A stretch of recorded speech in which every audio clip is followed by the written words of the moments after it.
Live from Columbia, this is Sports Talk on the South Carolina Radio Network. Be a part of tonight's show. Call us at 800-956-7266 or email talkback@sportstalksc.com. Now, here are your hosts for Sports Talk, Phil Kornbluth, Kevin McCrary, and Tom Hayes. Also, I could not be more pleased to stand before you today and say that this new agreement will include the launch of the ACC Network and the ACC Network Extra.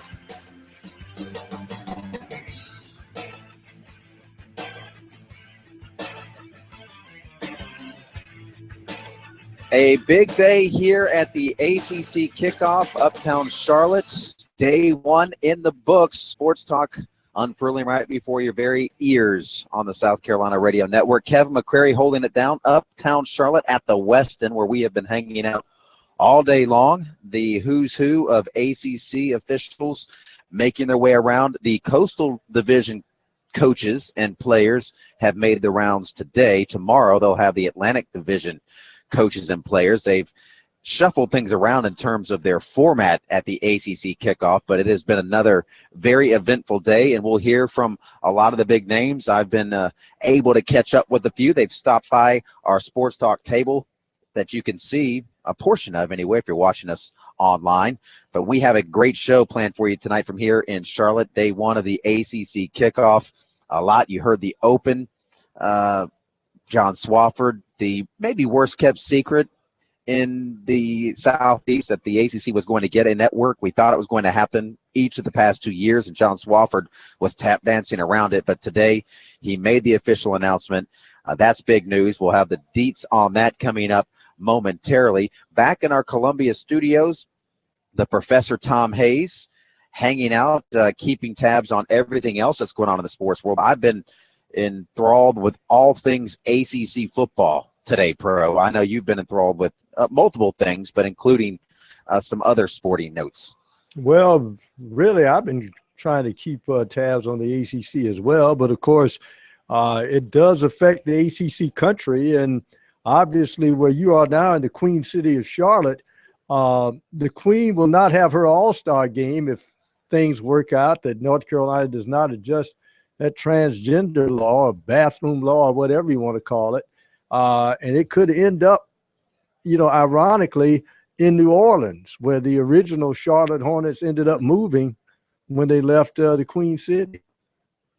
So that's where we are right now. Burned by the Hornets or by New Orleans twice, and that was the big story. There was a lot of people that kind of stopped what they were doing when that news broke, and we'll talk about that more coming up on the other side of the break. Certainly a blow for the city of Charlotte to lose that revenue and just the bad publicity you get from something like that happening. The NBA had been threatening and kind of hinting that this would happen. I think they were hoping it would be rectified. Indiana had something similar, and they made some changes. It was a kind of a different law that was viewed as anti-LBGT, and they made some adjustments to get people back. But so far, Charlotte has not done that, and they do have a chance in 2019 to get the game back, so they get a few years to get their act together. We'll talk about that and get your phone calls and other things at the table for you here on Sports Talk after a quick timeout. Don't go away.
It's Sports Talk live from the ACC kickoff in Uptown Charlotte at the Westin. Day one in the books. We have so much to unpack and unwrap tonight. We want to include you as well, as always. We're open for your calls, 800-956-7266, toll-free number. Reach out, grab a line now. If you want to hit us up via email, talkback@sportstalksc.com. You can also jump on Twitter and get at us that way at SportsTalk SC. And then if you want to like us on Facebook, you don't have to like us in real life, but you can go to facebook.com, Sports Talk Radio Network, and voila, there we are. In terms of what happened today at the ACC kickoff, the big news note of the day was the official announcement with the ACC and ESPN partnering for another 20 years. John Skipper, the head of the four-letter network, to the actual television network won't start until 2019. They're going to try to get their own independent channel. They're not going to flip a channel or turn something into the ACC network. They want to get a new channel and see who will carry it. That's going to be a very, ambitious goal, I would say, but they have they feel a lot to offer and a lot to sell. They've already had a digital channel. I mean, the ACC digital network has been around for a while, but it's being repackaged as ACC Extra, and that'll be available this fall. And they'll have a lot of games, much like if you want a comparison, SEC Plus, where you get a lot of games that are just online. ESPN3 will be putting more of the ACC on the docket. So now, Pro, we've heard this because we cover the SEC and the ACC each and every day of our lives here on Sports Talk. And sometimes fans of ACC teams, I'm not going to mention any names, Clemson, they feel like ESPN is biased towards the SEC. We hear the ESECN network or whatever the hashtag is, and the bias. Well, people can't say that anymore now because ESPN is now very heavily involved in the ACC network. They have a vested interest in them, just like they do with the SEC. I mean, it was bunk to begin with, but now that narrative is completely gone. Well, the interesting thing is you never hear those same complaints when college basketball season rolls around, because a lot of ACC games, and let me build a scenario already for you ACC fans. First year of the new network, when it's on, they'll take the North Carolina Duke game, both of them, and put them on the new network, so you have to order it. Watch. That's going to be the first thing they have, because I can go all the way back to when Rick Pitino was at Kentucky and Nolan Richardson was at Arkansas. When ESPN first introduced the Deuce, what did they do? They took that big Kentucky-Arkansas matchup in Rupp Arena and put it on the Deuce, so people would try to start ordering the Deuce. I remember that. So watch. ACC fans, be prepared. That's what's going to happen. Yeah, they're going to have to figure out a way to make it work. I know it's been kind of a hard sell with some of these networks out there to get off the ground and make money, but they do have a big product. And in football, people knock the ACC in football, and that again maybe was legitimate 5, 6, 7, 8, 9, 10 years ago, but right now the league is pretty darn good. I mean, we know that Clemson and Florida State are in the upper echelon. North Carolina is on an uptick. Louisville, I don't think they're going to get worse under Bobby Petrino. I would suspect they're only going to get better as they move along. We'll see what happens with Boston College and NC State and Virginia, and now with Mendenhall, who I talked to today, by the way, Pro Bronco Mendenhall, my first experience with him, and he is certainly an interesting guy that has big aspirations of getting Virginia back among the respectable in college football and in this conference. Rick is at Miami, so they don't have to hang their heads in football anymore in the ACC. And we know, as you mentioned, what they offer in basketball, and they will go to a 20-game regular season slate in 2019 in ACC basketball, which makes perfect sense. Well, yeah, and I think probably when you start off, what has to happen, it'll get there. The enigmas right now, Louisville, Bobby Petrino, you get good defensive players. He lost a ton last year. 2 defensive backs, I think both were transfers from Georgia. And the Malden kid that wanted to come to South Carolina but couldn't get in academically and ended up at Louisville. But once he gets his quarterback, and people have to understand that Louisville is a state university. I guess about 25, 30 years ago became a full state university in the Commonwealth of Kentucky. So that's a state university. The enigma is NC State. NC State off and on has been a power in the ACC, but for whatever reason, since Chuck the Chess left, NC State has been an enigma. It'll be interesting to see if Durson stays there long enough, Dave Duran, I should say, stays there long enough for him to build a good program. But those major state universities, first of all, have to be the ones that lead, and then you hope that Pittsburgh reawakens. And surprisingly, people probably have to be my age to figure out when Syracuse had a power. And they're a sleeping giant, in my opinion, if they can get their recruiting going in the East. So those teams have to pick it up in order for them to really be a full-fledged football conference. Yeah, it's a top-heavy conference, but that's the case in a lot of leagues right now. And the SEC, for all of its glory, and that huge run they had when they won, 6 or 7 national championships in a row, the entire East is kind of down right now. We're still waiting for Tennessee to come back. Maybe this is the year. They've been down for a while. Florida has been on the rebuild since Urban Meyer left. South Carolina had its uptick, but they're down again. Vanderbilt's Vanderbilt. Maybe they're going to be a little better. They're not world beaters. Kentucky, Missouri's falling apart all over the place. So all the talent's out west in the SEC. It's a top-heavy league too. I mean, it's a pretty big drop-off after Alabama and LSU. Auburn fell off the map last year. So there's a lot of question marks in that league too. There isn't any league right now without its warts. But when you're winning national championships and playing for national championships, you can't stick your chest out.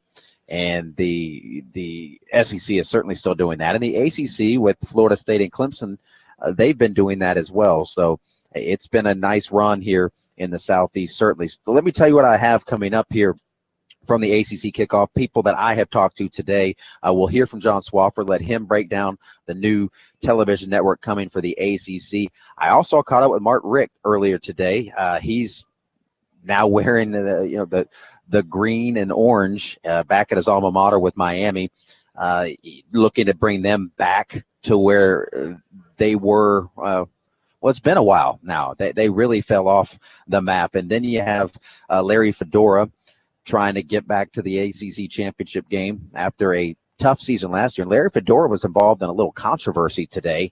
He mansplained a female reporter who asked a question about a player maturing. And, and he said, well, you're a woman. You don't realize that there's a huge growing process for young men from 17 to 21 to 22 years old. And she said, well, that's also the case for women. And he ended up apologizing, but it wasn't the best moment for Larry Fedora. I think he made Deadspin with that one, but he was a lot less controversial when we caught up with him earlier today. I mentioned Bronco Mendenhall, so we have a full docket of people that we'll be talking to from here. Mike Morgan will be joining us, a Braves report. They open a series with the Rockies tonight, and he's also got some insight on the ACC network. As we know, Morgan working with ESPN, and a busy show with recruiting. Phil Jr. We have Phil Jr. roaming around there still, right, Pro? I've gone into the recruiting cave. I hadn't seen her lately. Well, that's good. That means she's being a perfect Phil Jr. Of course, we're talking about Carson Mason, who has been working diligently covering recruiting in Corn's absence as he enjoys vacation as we get ready for a football smorgasbord. Cornblue has his vacation smorgasbord. We're going to be back. More sports talk around the corner. Stick around. We continue from the ACC kickoff in Columbia.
Sports Talk here at the ACC Kickoff in Charlotte and our Columbia studios. Kevin McCrary in Uptown Charlotte at the Westin. The Professor Tom Hayes back in our Columbia studios. You can join us, 800-956-7266. Another big story out of the Queen City. We mentioned it in the open. The NBA All-Star Game polling stakes moving out of Charlotte, out of North Carolina next year, and instead going to New Orleans, it appears. So game in law here in North Carolina. The bathroom bill, if you will, and other things. This is the first major sporting event to pull stakes, and there's already some talk. People are worried, what if the PGA starts getting nervous, and they have a major championship scheduled for Quail Hollow. They have the Wells Fargo every year at Quail Hollow as well. That could be on the chopping block. I don't think NASCAR will be doing anything in terms of moving any of its races. That would surprise me, but the PGA, maybe they would get involved. The NFL, what are they going to do? They're not going to pull the Panthers out of Charlotte, or there's no other things happening there. That they've been quiet in terms of speaking out or for or against the HB2. But Pro, this is a big blow for this state, certainly, and really the Carolinas in general, to have basketball that big week, the festivities and everything that surrounds it, the pomp and circumstance, and a chance to showcase the Carolinas now taken away.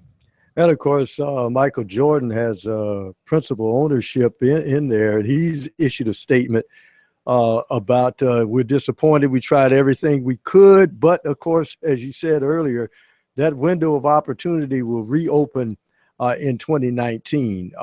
The key point right now, if you're in South Carolina and say, well, it's not going to Charlotte. Well, when you look at that, don't think that the powers that be in South Carolina is not thinking, well, wait a minute. If they pull out, maybe we get an NCAA tournament, one of the regionals before we think we can get one. Maybe they start to think, get second guessing whether they want to locate in North Carolina, and maybe Columbia or Greenville gets one of those regionals. Who knows?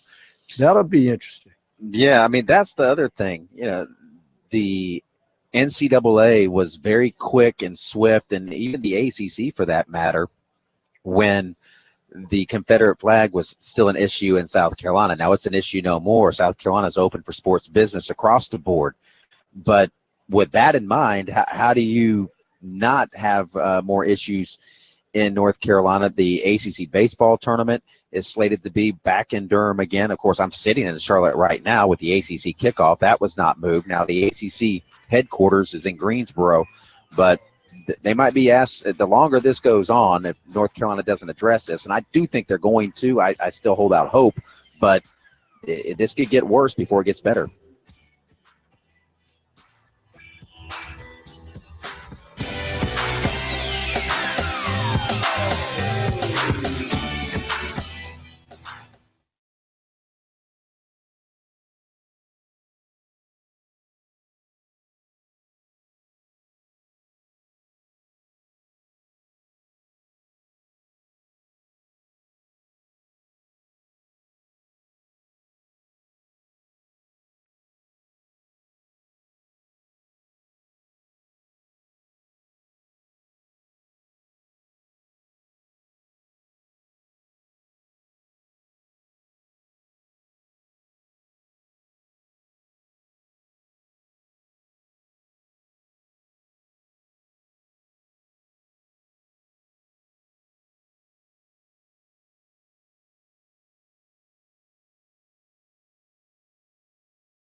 Let's just listen in on some of the things that we heard today here at the ACC kickoff. The day began with the Commissioners Forum, which was a little different this year because it was John Swofford and a few of his closest friends. There was a whole legion of various coaches from different sports in the ACC. Monty Lee, Clemson baseball coach, was up there representing the Tigers.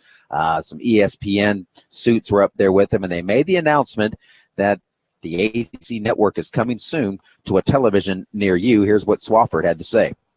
Yes, after years of discussions and rumors, I'm pleased in the company of our presidents, athletic directors, and a cross-section of the finest coaches in the country to announce a new media agreement with ESPN that extends through 2035-36.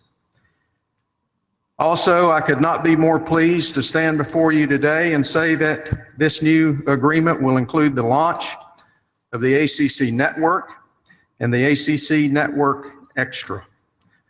The ACC Network, our linear channel, will join the ESPN family of networks and will annually feature 450 live events, including 40 football games, more than 150 men's and women's basketball games, and more than 250 other events. As we thought about our media future, it was important to us that we take advantage of emerging distribution technologies and ESPN's leadership position in this space to benefit all of our sponsored sports. The ACC Network Extra will be a premier authenticated digital channel. Initially, it will be available to over 90 million subscribers via the Watch ESPN app, and it will have the flexibility to live on other digital platforms that may be offered in the future by ESPN as technology continues to evolve. ACC Extra will broadcast 600 live games in year one, and that number will grow to over 900 live events by 2019. Combined, this will mean over 1,300 ACC events ultimately will be televised on an annual basis through one of these platforms. This exposure will be in addition to all of our existing programming that is currently televised across ESPN networks. ACC Extra will launch this fall as we continue to work toward the launch of the linear ACC network by August of 2019. As part of our new network agreement, we will move to 20 league basketball games in 2019, coinciding with the launch of the linear channel. It was also very important to both ESPN and our league that we try to create a model in which each of the ACC's 27 sponsored sports would be televised in some manner. I don't know if we'll get them all, as some are extremely difficult to produce for television, but by 2019, we're going to be very close. Delivering this content to our fans, alums, and student athletes, as well as their families and friends, was a driving force in our discussion. We know that cumulatively, ACC football and men's basketball regularly generates more viewers on an annual basis for ESPN than any other conference. Having fans that follow our schools and our conference at this level is a very positive indicator, I think, of the overall popularity of our content. So that's big news for the ACC getting the network. This has been talked about for a while. And John Swofford, let's take a minute to give him some credit because it's been a rocky road for the ACC at times under John Swofford, at least from a perception standpoint. I think he would tell you that they had a plan the entire time and they were moving towards that goal, and it's a process. But there were times when the ACC was struggling in football. They hadn't won a College World Series in several decades.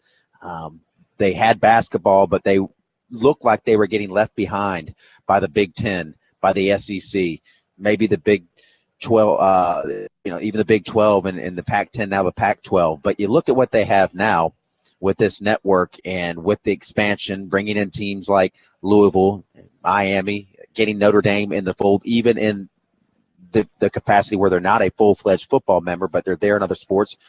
That's huge. And now this network deal, and part of this that maybe isn't being talked about as much, Pro, is the fact that in this new agreement, this new 20-year deal, there's provisions in place that make it next to impossible for schools to leave the ACC to go to another conference. And there, especially this time of the year, there's always talk, the Big 12, the SEC is just going to pluck Florida State and Clemson right up and put them in their conference because those two teams are really SEC caliber teams anyway that are stuck in the ACC. Well, that's not going to happen under this new agreement. They're very well protected and very well aligned for the future. And if Notre Dame does get into football, into a conference, they're going to have to do it in the ACC. So things are coming up aces and roses for the ACC right now with this network and with their current alignment of teams. They're not going to be losing teams to expansion anytime soon.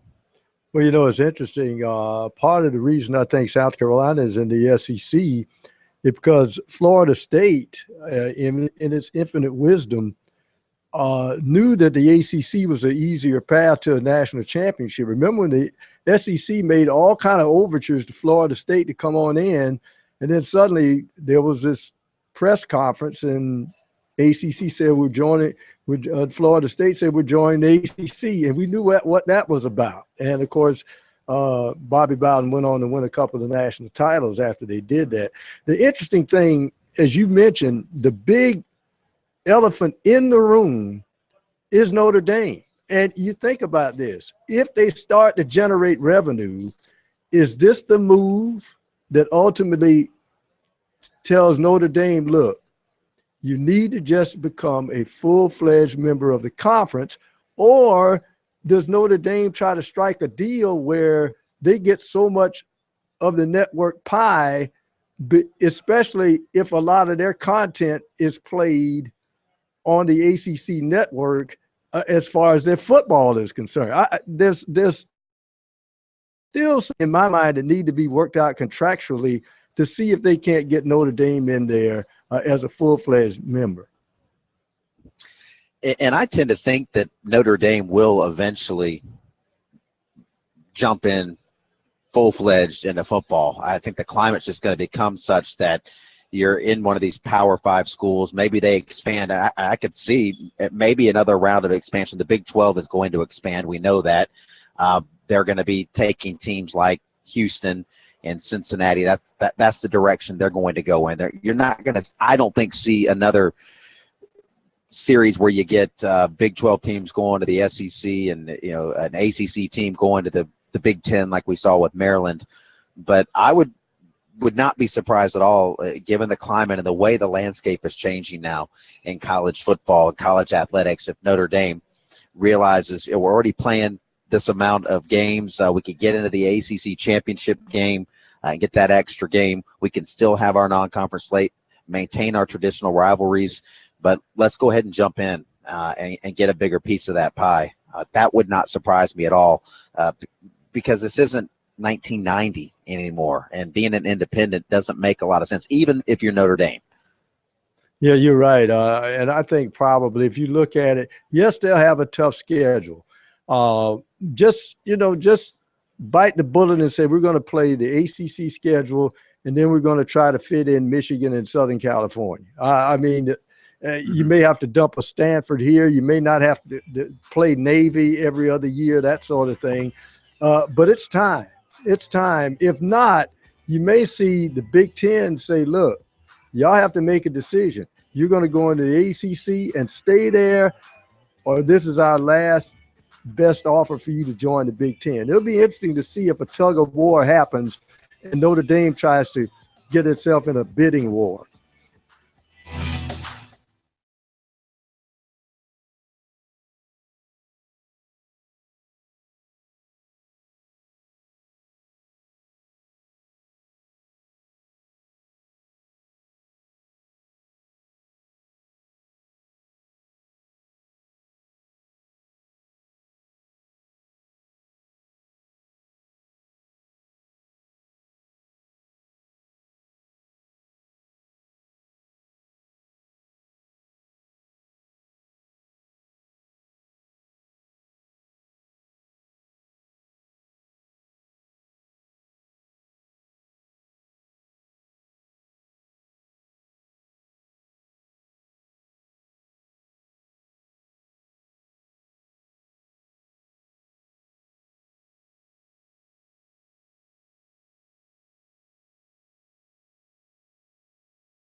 Coming up, we'll have tonight's recruiting report, a full-fledged recruiting report.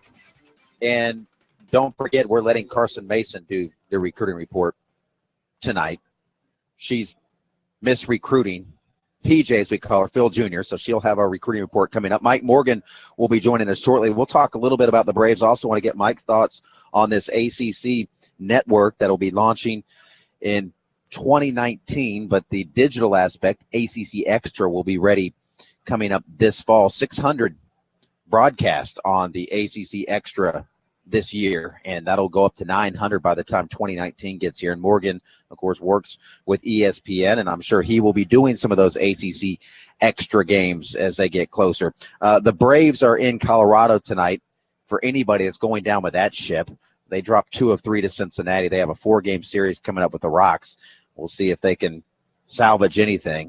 They really, what are you playing for now if you're Atlanta? You're just trying to see what you can find, see if you can find any hope for the future. They'll have a new stadium next season. I don't think that's going to fix these problems, though.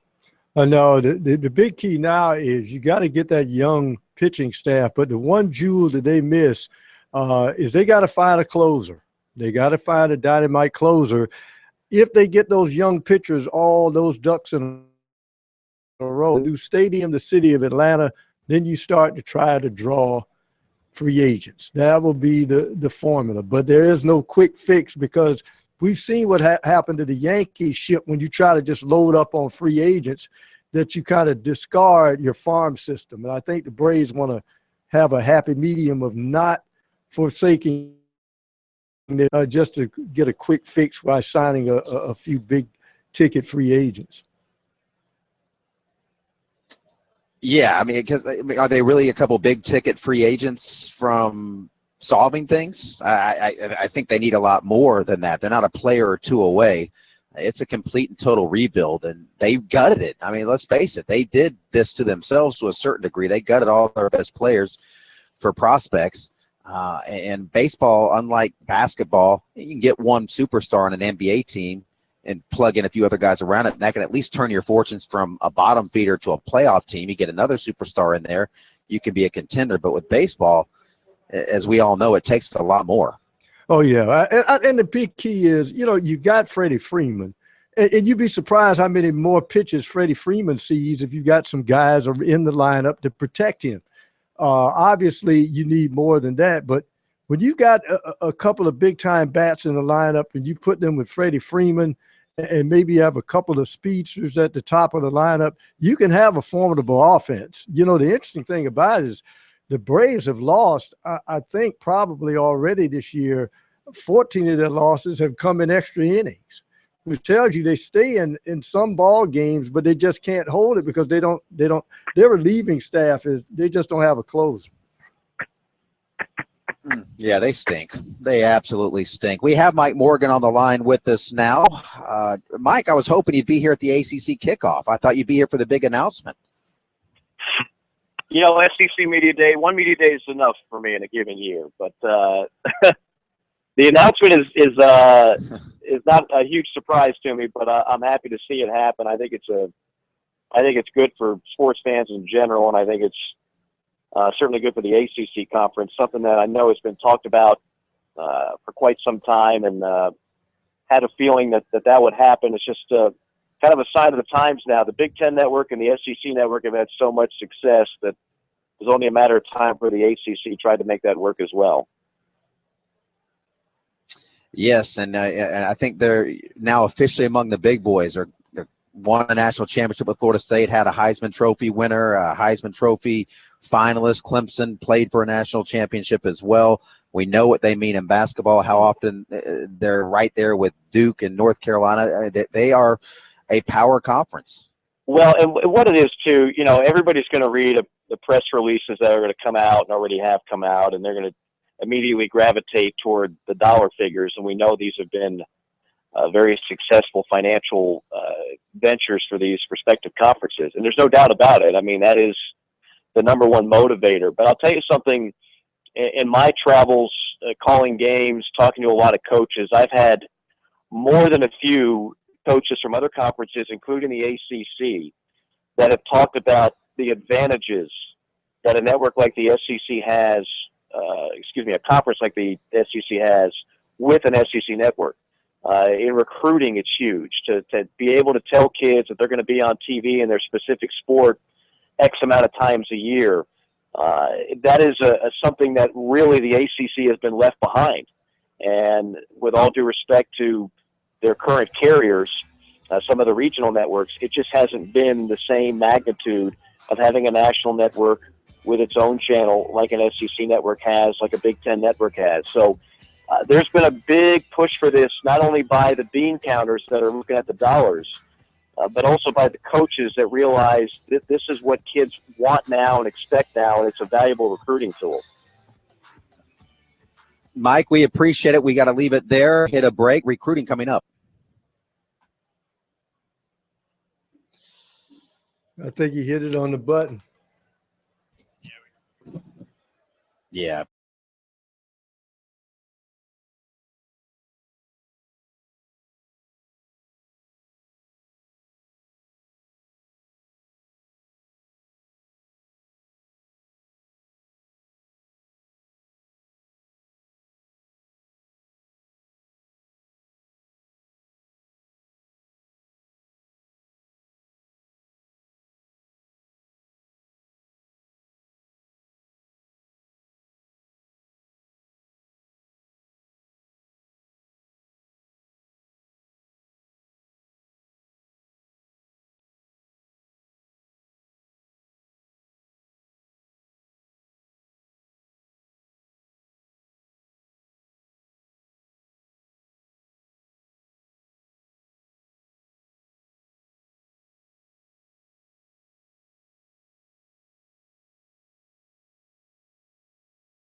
Before we hit the top of the hour, it is some people's favorite portion of the show. It's time for recruiting, and really good news. I'm not news for me. Carson Mason, who has been all over the recruiting scene in Kornblut's absence, in our studios, and she has tonight's recruiting report. All right, there's been a lot going on this week. Defensive end Michael Allen of Buford, Georgia, recently unveiled his top 6 that included USC, but the Gamecocks did not hold the same interest for him because they didn't invite him to Saturday's cookout for top targets, and so he will not be there. But he did say he's kept in touch with Coach Will Muschamp. He said they text every now and then, but he was not notified of the Spurs Up cookout, which is this Saturday. Linebacker Justin Foster of Shelby, North Carolina, will be in attendance at Clemson's All-In Cookout Friday. He's being widely several large programs across the state, and he has 30 offers so far, but he said his top schools are Clemson, Kentucky, Tennessee, Georgia, and Notre Dame. T.L. Hanna running back DeJuan Dean participated in Will Muschamp's one-day high school camp on Thursday. He was hoping to land an offer from the Gamecocks. He visited USC for Junior Day and says he stays in touch with coaches Bobby Bentley and Coleman Hutzler at least once a week. Of the offers he's received so far, Appalachian State, Colorado State, and Georgia Southern are his favorites. Clemson target defensive back Marquise Bell of Bridgeton, New Jersey, said he will visit Ohio State Friday, so he will not be at Clemson's cookout this weekend. 2018 quarterback Kerryon Joyner of Fort Dorchester will visit NC State Friday and USC Saturday. He said he won't visit Clemson this month. 2018 Clemson target offensive lineman Trey Hill of Warner Robins, Georgia, received another ACC offer from Florida State on Thursday. 2016 defensive end Michael McDaniel of Logan'sville, Georgia, is on official visit to Tennessee today. He's looking at Alabama, but he's expected to commit to the Vols. USC was his initial choice after becoming qualified, but the Gamecocks no longer had interest in him. And in basketball news, 6'9" Rand Tutt of Australia wants to sign with his new school Friday, and he expects to learn Thursday night if USC will be one of his options. He made an official visit to USC earlier this week, and Thursday he's expecting to hear from USC if they'll be one of his options. And Clemson Thursday offered 6'10" Zach Kent of Middletown, Delaware. All right, Carson.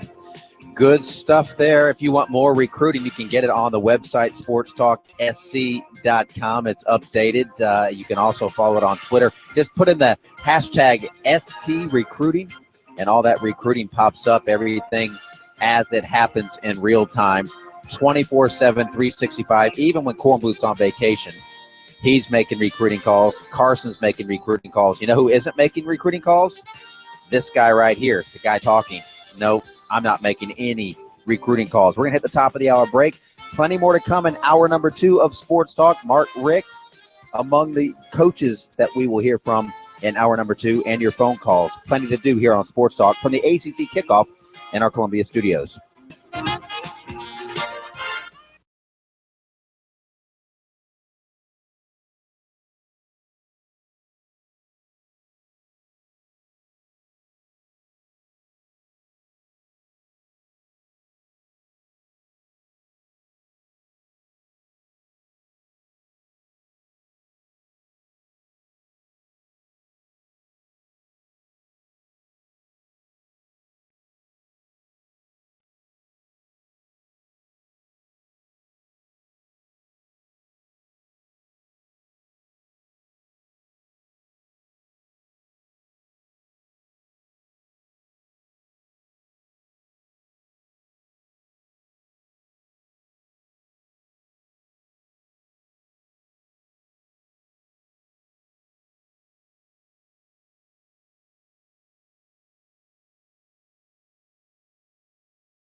Live from Columbia, this is Sports Talk on the South Carolina Radio Network. Be a part of tonight's show.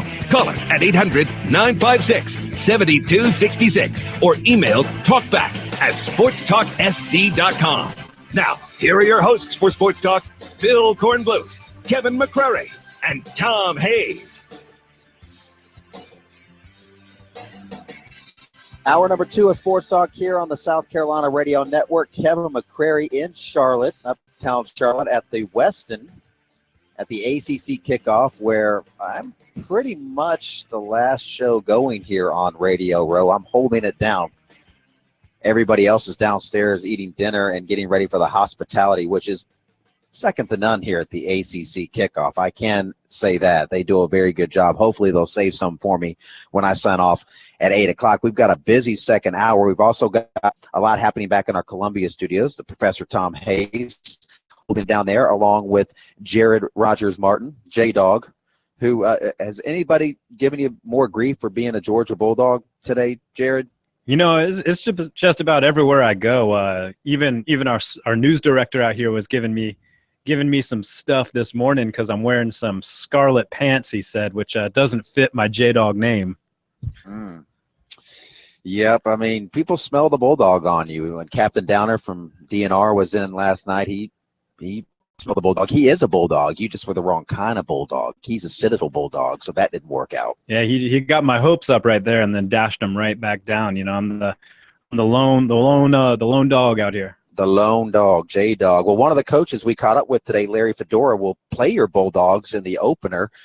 We'll hear from Larry Fedora this hour. We'll also hear from Mark Richt. And I know people say this a lot about Mark Richt. It's kind of almost cliche to say it. What a nice guy he is. What a class act he is.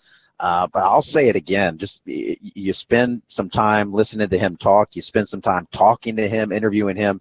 And he's just a genuinely nice guy. It's not some act. We see coaches put on this little act where they're trying to, they're selling something. They're trying to make people believe things, but they come across as phony. But you don't get any of that from Mark Richt. He just seems like a genuine good guy. I don't know why Georgia just kicked him to the curb, J-Dog. Your loss is Miami's gain. We'll see if that turns out to be a smart move, no pun intended, for the Bulldogs. But Mark Richt doesn't have any animosity. He's not bitter about it. He doesn't have a chip on his shoulder about it. He's just back to work at Miami, and I suspect he will do at Miami much like he did at Georgia, which is win. Well, he's an interesting character because, when you keep an eye on him on the sidelines, he's intense, but he's a different sort of looks like a cauldron just boiling. What happens is his philosophy, like a lot of coaches, Tom Landry had that same philosophy, is the team sort of takes on the coach's persona, and he figures if he's out there ranting and raving and panicking, his team will do that. And he would rather have this smooth and quiet demeanor, meaning that his teams maybe execute better if they don't have all those histrionics going on the sideline. We'll hear from Mark Richt, the Miami coach, coming up next on Sports Talk as we continue from the ACC kickoff and Columbia.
one of the ACC kickoff featured the commissioner, who we already heard from, and the Coastal Division head coaches. Made the tomorrow. It's coaches, so that means Dabo Swinney, of course, and his contingency of players, which is big surprise. Deshaun Watson, big surprise. Ben Boulware. Those two guys will be with him, and we'll talk to those guys late tomorrow. By the way, we'll have Jimbo Fisher on the schedule tomorrow. We have Deshaun Watson. We have Ben Boulware, Dabo Swinney, Lamar Jackson, the talented Louisville quarterback, will be coming through. Dino Babers will be coming through, the new coach at Syracuse. So we're going to be just jam-packed with a lot of different people. But today we were jam-packed with people from the other half of the ACC. And I think an appropriate place to start is Mark Richt, settling in at his alma mater. It is weird seeing him at the ACC kickoff. I'm not going to lie, but it's not so weird for him. I am used to it. I'm very comfortable in the orange and green and wearing the U. I mean, people keep saying the new head coach, and I am new in the fact that we've not even had a season yet, but I've been the head coach for about 8 months now. So it's very, and I'm enjoying it. But I think when you really get to know the players is when you feel more like home, more like this is the right thing, and it's been good. Was it always a place that you thought in the back of your mind, you know, if that opportunity ever presented itself, that would be a pretty epic way to kind of come full circle? You mentioned earlier today that it's a great place to end your career, you know, kind of where you started as a player. But is it something that's kind of happened, or was it something you always thought about? It just kind of happened. I think you always maybe think maybe, but I wasn't like gearing my life thinking that that's something I had to do. It went on a bucket list. I don't have a bucket list, but if I did, I don't know if I'd have put that on there, but I'm glad I'm here, and looking forward to the challenge of it. And it is fun to be back at my alma mater. You know the lay of the land, as you mentioned, in the history of this program. It hasn't been where it was. As you step in here and you look around, is this a rebuild job? Is this a tweak job? I mean, how would we describe this? It's hard to say. The cupboard's not bare. There's some good players on this team, and you know, Coach Golden and his staff did a good job recruiting, and you know, so it's not a total rebuilding job, I can say that, but there's some things that got to get done in order for us to be winners on a consistent basis. I think I'm not going to sit here and say we can't win the Coastal next year. I believe we can. You win that, you get a chance to play in Charlotte for everything, and you might could win the league and go to the playoffs. So I'm not counting that out as a possibility, but to do it on a consistent basis, you have to build up your personnel to the point where you can handle attrition no matter how it comes. Do you recruit the same way at Miami as you did at Georgia? Is there a different strategy since you're in a different spot? Well, it's a little different style in that you sell something different. And, you know, Miami is a very, very unique place. There's really no other place in America like Miami. It's beautiful. It's tropic. I call it paradise. And in a lot of ways it is.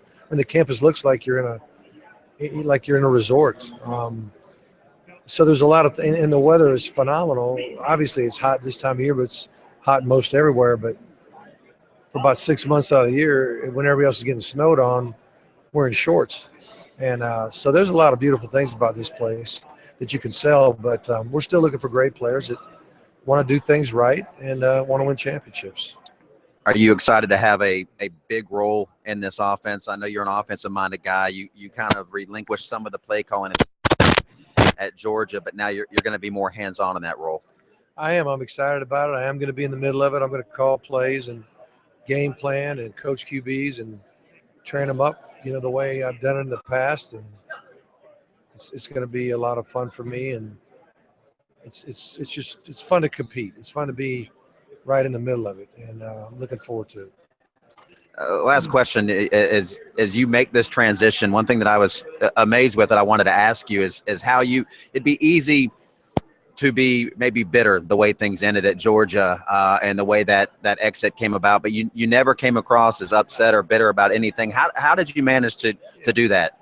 Well, I was thankful. I mean, 15 years in one place is a long time, and it was a blessing every day I was there. I enjoyed the experience, but my faith's in God. My faith is not in jobs or places or, even people to a certain degree. I mean, but I've got nothing to be ashamed of, and I've got nothing to be mad about. Georgia blessed me, and I hope I blessed Georgia during the time I was there. Mark Richt settling in at the U, and you heard him say that he thinks they could potentially win the Coastal this season and play for the whole thing. The Coastal is kind of a wide open division year in and year out. Miami, why not? I mean, North Carolina is a team to beat in that division. They won it last year. They have a lot of those pieces back. They do have to break in a new quarterback, and we'll hear from Larry Fedora coming up in a few minutes. But why not Miami? I don't think the recruiting was completely bare there. I wouldn't pick them to win it, but I think Mark Richt is going to make some noise there sooner rather than later. Well, the interesting thing is when Miami is going good, they got a solid quarterback, running game, salty defense. Their defense was full of Swiss cheese last year. We saw it against Clemson, where they had to almost try to outscore everybody. But if they ran into a salty defense, they couldn't keep up. The interesting thing is Mark Richt says he's excited about it. He's excited about it because he's got a quarterback. I mean, Kai is a tremendous quarterback. And let's face it, one of the differences between Georgia and Miami is I'll borrow a phrase from the old coach from Memphis, Dana Kirk, who said, well, how do you recruit? All I need is a car and a tank of gas. And being in that Miami area, all he has to do is find some salty defensive players, and that seems to be where all the defensive backs are everywhere that teams look for. K-Mac, if he gets defense and he gets a quarterback, he's ready to go. And it's quite ironic that he talks about Miami being a paradise, but somebody in Miami got a quarterback to come all the way from Los Angeles, California, and Brad Kaya to play, and he'll take him. Yeah, he's very good. He's developed. He was very good as a freshman, and you're right, Miami didn't put up a lot of resistance. That game against Clemson, and I thought that's essentially was just a satellite camp for Clemson. They just went down to Miami for a Saturday afternoon and rolled up Miami. They've had such a big impact in South Florida between beating up on Miami and then the Orange Bowl appearances that they've had over the past few seasons. Clemson kind of has put stakes down in that area, and they pulled out some really, really good players that normally state, much less, Miami. They used to pull those guys in. You didn't have to leave the city. You just recruit all those areas, but they're not able to do that now. And not only are guys leaving, they're going to other ACC programs or going out of state. It used to be if they left that area, okay, they're going to go to Florida. They're going to go to Florida State. They're not going to leave the state. But guys like Sammy Watkins, they bounced out of there and look what Clemson did and look what they're doing. So it is going to start with recruiting, and how Mark Richt recruits there will be very intriguing to see. And that's a great storyline. Mark Richt and that whole swagger and the whole you don't really think of that. It doesn't seem like it's a match if you think about the history of Miami and when they had all that success under Jimmy Johnson and even Dennis Erickson. But I do think that he's going to win. He's a good football coach. He's going to have his hands in the offense now, calling the plays again. They're going to be okay with him. They're maybe they won't hit it out of the park, but they'll be knocking a bunch of doubles. Well, we'll hear from Larry Fedora coming up on the other side of the break. Larry Fedora looking to get back to the ACC championship game. He said last year they didn't live up to their potential. Despite that big run, he thought they left a lot in the tank. We'll hear from Larry Fedora coming up.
North Scott.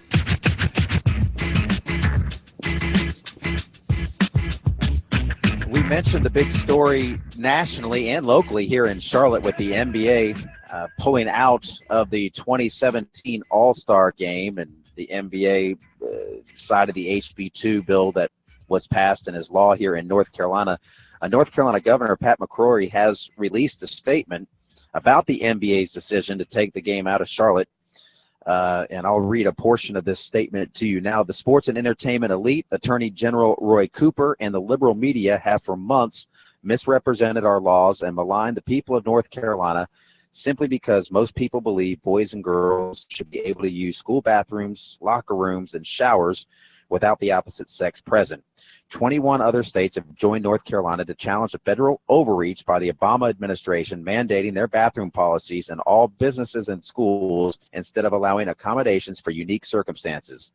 Left-wing special interest groups have no moral authority to try to intimidate the large majority of American parents who agree in common sense bathroom and shower privacy for our children.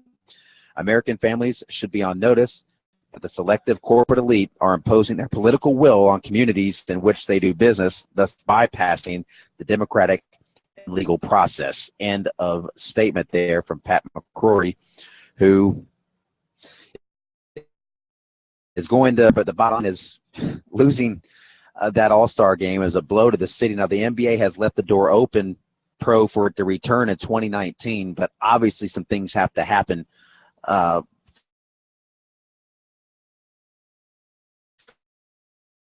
from. Yeah, it's interesting. I'm at it one.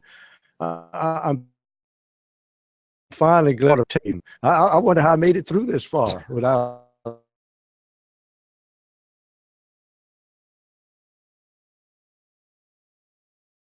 I just think it's an issue. But the interesting thing is, I think probably if you've got a window open for 2019, should not be using rhetoric. You pretty much told them we don't need you else the next time, because I understand that, of course, Atlanta is tap dancing to have it, and they won't get it, but they made a pretty good offer to the NBA. Maybe the next time in 2019 it goes to the ATL instead of the Queen City. Didn't they recently have one? I can't remember the last time they had one. Yeah, I can't either. But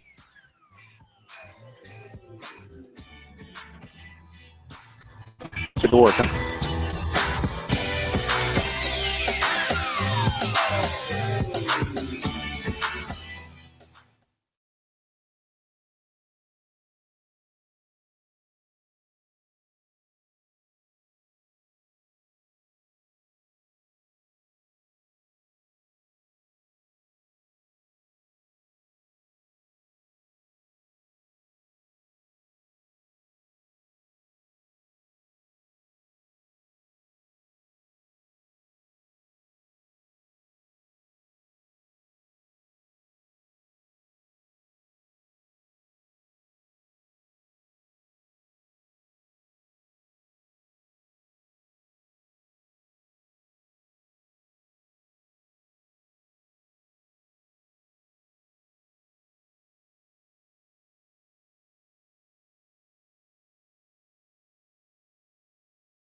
We continue here on Sports Talk, live from the ACC kickoff, Uptown Charlotte at the Westin. Kevin McCrary holding it down here. The Professor Tom Hayes back in our Columbia studios. We also have J-Dog behind the glass, Carson Mason running around there somewhere, probably making recruiting calls. You can call us if you'd like, 800-956-7266. If you prefer the written word to the spoken word, you can drop an email, talkback@sportstalksc.com.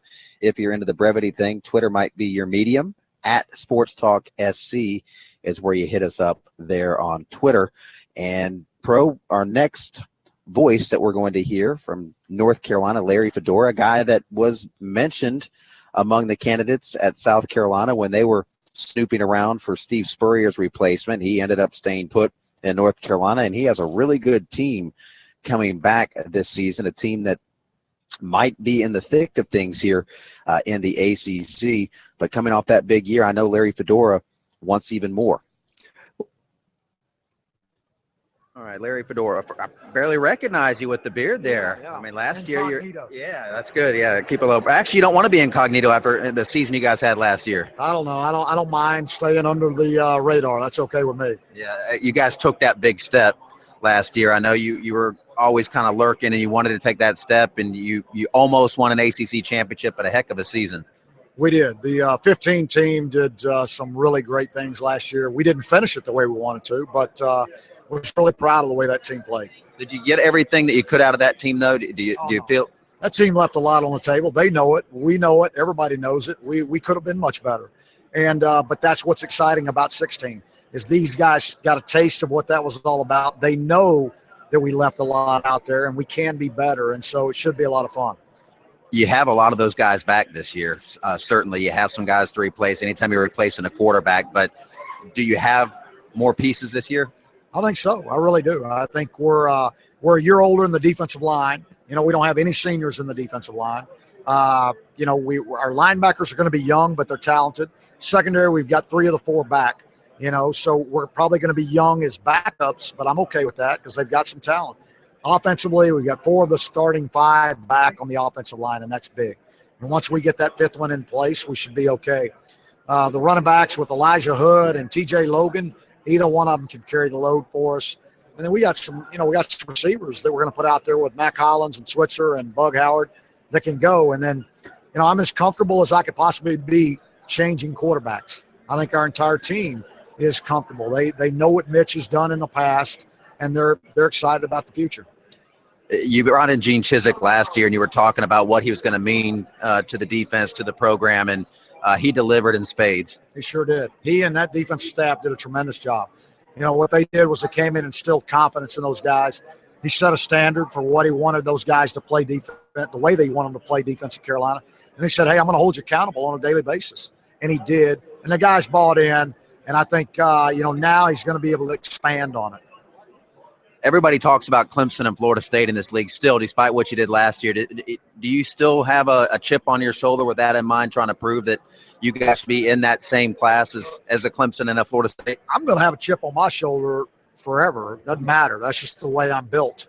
But, hey, Clemson and Florida State deserve what they've gotten. I mean, they've done it. We haven't done it yet. So we're not there yet. I understand that. But I think we're closing the gap. I really do. And I think I'm excited about getting the opportunity. We're going to play Florida State for sure. And maybe we play the other one in December here.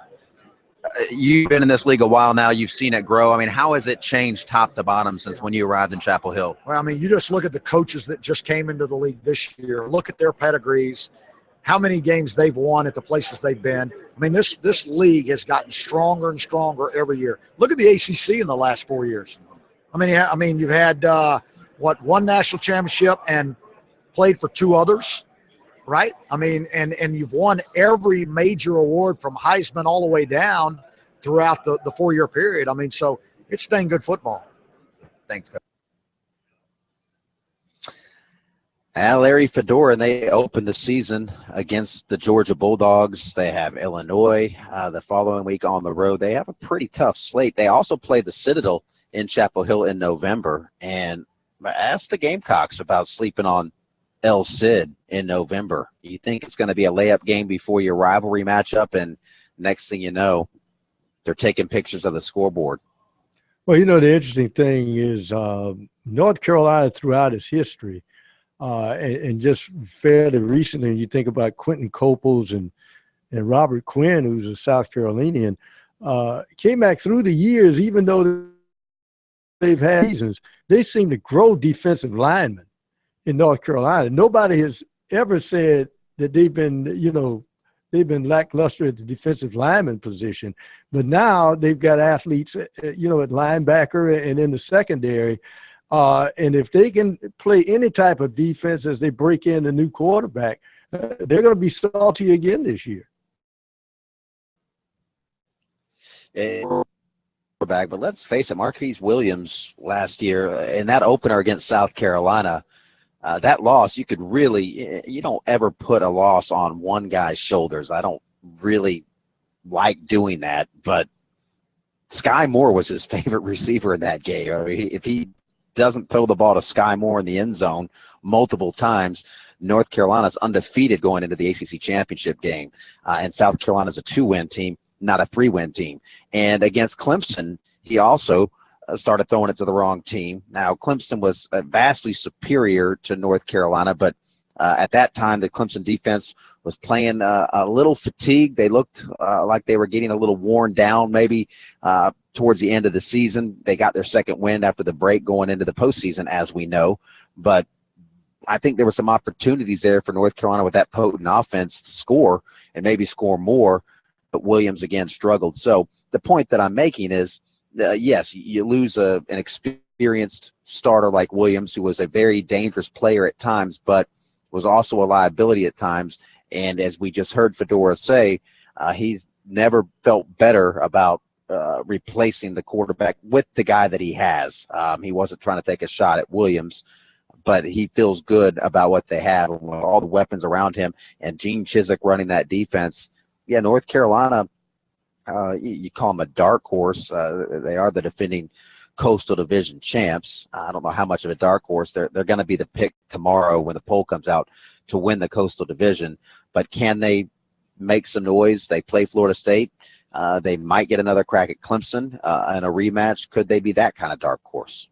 Well, you know, the interesting thing is it's always that carrot dangling at them. If they win the division, they play the championship game in their home state. And let's face it, Charlotte is inundated with North Carolina fans. The big thing is to keep their attention because you would swear that even during the championship game and the game was still close, there were people dressed in light blue with thinking, when does the basketball game start? Yeah, that's always going to be an issue.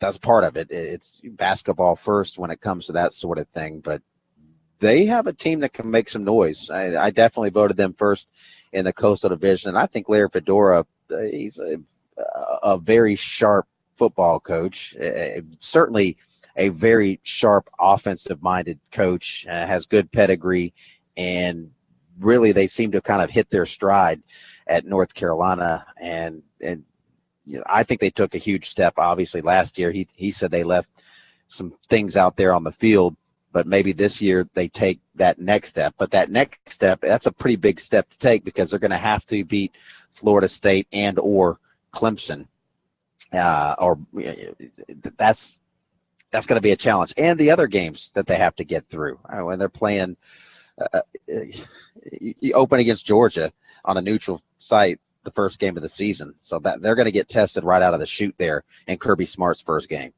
Yeah, then, you know, let's face it, North Carolina is still – they've got to map out those recruiting territories. Fedora has been great at it. He's still trying to mine players in North Carolina and Georgia and South Carolina and down in Florida.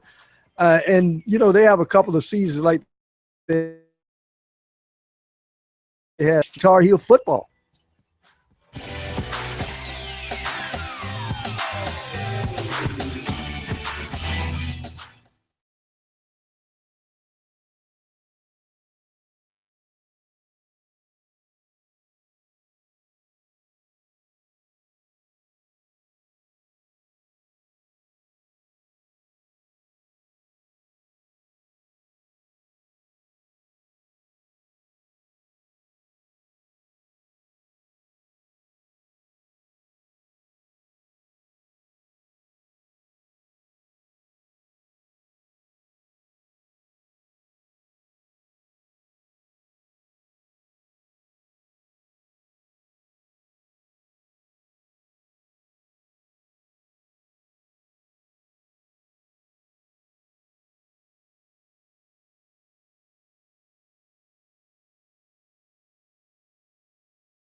Yep. Welcome back to Sports Talk here on the South Carolina Radio Network. Kevin McCrary, the Professor Tom Hayes, J-Dog, Carson Mason, all at your service tonight. Holding it down here as Radio Row is, well, pretty quiet right now. In fact, I am the last show going. Wait till tomorrow. I'm going to shut this whole thing down tomorrow, as it turns out now. But we have one more person to hear from before we completely shut the show down for tonight. The best name in the ACC in terms of coaches, it has to be Bronco Mendenhall, right, Pro? I mean, it doesn't get any better than that. A little bit of middle linebacker in his day. Looks like he played a little bit of middle linebacker in his day. He's a big dude, all business, as you'll hear in his answers. He's on at all times, and he came from BYU, where he had a lot of success. As we all know, he did very well at BYU Pro. I think maybe he felt that he had just done about all he could do at BYU, and it's time to try something different. Didn't have a lot of ties to this area, but came here, and we asked him how he was enjoying his first ACC kickoff. It's the start of a season, and the ACC is a great place to be. I think it's a nice event, and looking forward to what follows this in terms of an exciting football season. Take us through what this transition has been like for you, settling in Charlottesville. It's been an amazing transition. I've left what's familiar to what's unfamiliar. I think change provides growth, and I think growth provides learning. And that's something I crave and I love to advance in my life. And hopefully what I'm able to do with our team is help them all through change and hopefully different outcomes than what they've had most recently. I was listening in on some of your players in the breakout sessions, and they talked about, the transition with you, and they said you're involved in everything from the uniforms to what you eat. I mean, maybe you're doing the landscaping out there. I mean, you're a very hands-on guy. I like being hands-on, and I think how you do one thing is how you do everything, and I like everything in our program to be reflective of excellence and being thought out and intentionally done to create and add value. And I think that's a manifest from how lockers are kept to what the carpets look like, and I don't think any detail is too small. What do you think about the personnel that you're inheriting, your first class in place, and your expectations going forward? I love my team. They're working really, really hard. They've taken all that we've thrown at them and embraced it, and I think are excited about the capabilities. Our roster is not deep in terms of number of players per position, but I like our talent. And so managing our practices, mitigating some risk, and then managing that along the way, I think will give us as good a chance as anyone. This is a new experience for some of your players, I know, but you're going through this league for the first time. You'll be going into a lot of these stadiums, I would imagine, for the first time. I mean, does that excite you? Is it a nervousness, or how does that work? More exciting. I've been a head coach long enough and been in enough stadiums to not be in awe, really, or allow any of that to create anxiety. But I do like new, and I do like challenge, and I think what we're all getting ready to take on in the ACC provides that, and I'm looking forward to that. What do you guys have to do to get Virginia back to the top of this conference? I think so much of that is execution driven. Quarterback play is certainly part of it. Ball security is certainly part of it. Special teams play is certainly part of it. But there are simple fundamental things that just need to be done at a higher level and more consistently, which sounds easy, but the number of games that UVA has lost through close margins, there's still a giant and a lot of work that has to be done to not only close that gap, but then overcome it. And that's what we're focusing now, is to make sure our habits will allow us to be consistent enough in those crucial moments. A lot of new coaches talk about the buy-in factor. How has that been in the offseason, the workouts, and your philosophy? The buy-in's been exceptional. That's been the greatest surprise and pleasant surprise. Our team really loves what we're doing, how we're doing it, and they believe it will work, as do I. And that part has been really refreshing.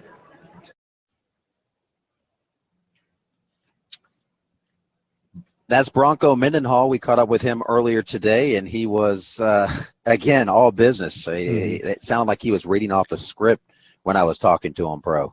Well, the interesting thing is he probably has had conversations with him, maybe over the phone, but let's face it, he is going to be married to Justin Fuente because here's two new head coaches coming into the state universities of Virginia, both in the ACC, and they're coming in at the same time. And you know the fans are trying to see who's got the best new coach and who gets their programs jump-started the first. We'll be back to wrap things up here on Sports Talk.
Tomorrow, it is the Atlantic Division coaches making the rounds, and we'll catch up with Dabo Sweeney tomorrow morning, actually.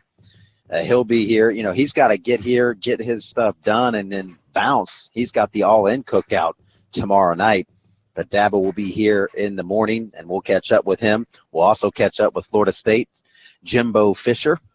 We'll catch up with Deshaun Watson. We'll catch up with Clemson linebacker Ben Boulware. A very busy day, which will turn into a very busy show. If you missed anything tonight, or really stuff that we didn't get to on the show and won't be able to get to because there's so many coaches, go to our website, sportstalksc.com, where we posted everything you heard tonight or didn't hear tonight, and everything you wanted to hear tonight but didn't hear. It's on our website, sportstalksc.com. A lot to get into tomorrow, Pro, though, as we'll get the preseason poll as well tomorrow, which I would imagine Clemson will be on top of. It'll be interesting. And, you know, the big thing is everybody, it's Clemson's gig. Everybody knows it's Clemson. And then, of course, Jimbo Fisher's going to come in. He's going to talk about Florida State. And they're going to try to really just make this thing a one-game season. But I think the ACC is getting to the point where now there's some trap games. There's a trap door is going to open up against somebody who has to play Pittsburgh, maybe the Virginia Tech under Justin Fuente. They've got a fresh new look after Frank Beamer, who was there almost forever. So it'd be interesting to see how it works out. And Dino Babers, I'd be interesting to hear what he says about Syracuse, because I really do think they're a sleeping giant. But they've got to get the recruiting machine going. he has his work cut out for him, and he has a good pedigree too. And I actually will have him tomorrow as well. He comes from Bowling Green and had success there. And Baylor has had a history, and you mentioned that, going way back, and not even that far back to the Donovan McNabb days, where they were a fun team to watch and a team that was in a bowl game often. But it's been a little bit of tough sledding for them lately. They did play Clemson one of their tougher games. I was at that one in the Carrier Dome, but they weren't in enough games, and that's why I won't be talking to a coach named Schaefer this year. I'll be talking to a coach named Baber instead. But that's interesting. I've enjoyed it. Go ahead. No, I was about to say, if they ever get that program rolling, that dome, you won't be able to hear yourself, but they've got to get it rolling. I appreciate it, Pro. As always, good job for everybody here at the ACC Kickoff that have been great. For the Professor Tom Hayes, for Jared Rogers Martin, that's why I call him J-Dog for short, and Carson Mason in our studios. Kevin McCrary here, wishing you a very swell Thursday night. We'll be back tomorrow, same time, same place here on Sports Talk.